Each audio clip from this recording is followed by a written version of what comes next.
திருச்செந்தூரில் நாளை பௌர்ணமி விழா நடைபெறுவதால் பாலக்காட்டிலிருந்து திருச்செந்தூருக்கு செல்லும் தினசரி எக்ஸ்பிரஸ் ரயிலில் பயணிகள் கூட்டம் அலைமோதியது. இதனால் திண்டுக்கல் ரயில் நிலையத்தில் காத்திருந்த ஏராளமான பயணிகளால் அந்த ரயிலில் ஏற முடியாமல் போனதை அடுத்து டிக்கெட் கட்டணத்தை ரயில்வே ஊழியர்கள் திருப்பிக் கொடுத்தனர். இது தொடர்பான கூடுதல் விவரங்களை செய்தியாளர் பிரேம்குமார் ராஜேந்திரன் வழங்க கேட்கலாம். வணக்கம் பிரேம்குமார், முழு விவரம்.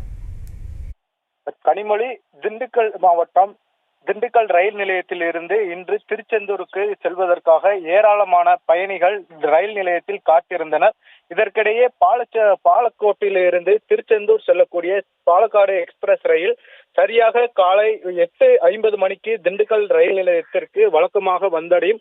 ஆனால் இன்று அரை மணி நேரம் தாமதமாக 9:15 மணிக்கு திண்டுக்கல் ரயில் நிலையத்திற்கு வந்தடைந்தது. இதற்கிடையே நாளை பௌர்ணமி தினம் என்பதால் திருச்செந்தூரில் தரிசனம் செய்வதற்காக திண்டுக்கல் மாவட்டத்தில் சுற்றியுள்ள சுமார் 300க்கும் மேற்பட்ட பயணிகள் ரயில் டிக்கெட் எடுத்துக்கொண்டு ரயில் நிலையத்தில் காத்திருந்தனர். இதற்கிடையே திருச்செந்தூரில் தரிசனம் மேற்கொள்வதற்காக ஏராளமான பயணிகள் பாலக்கோட்டில் இருந்தே வந்திருந்ததால் ரயில் முழுவதும் நிரம்பி படியில் பயணிகள் பயணம் செய்து வந்தனர்.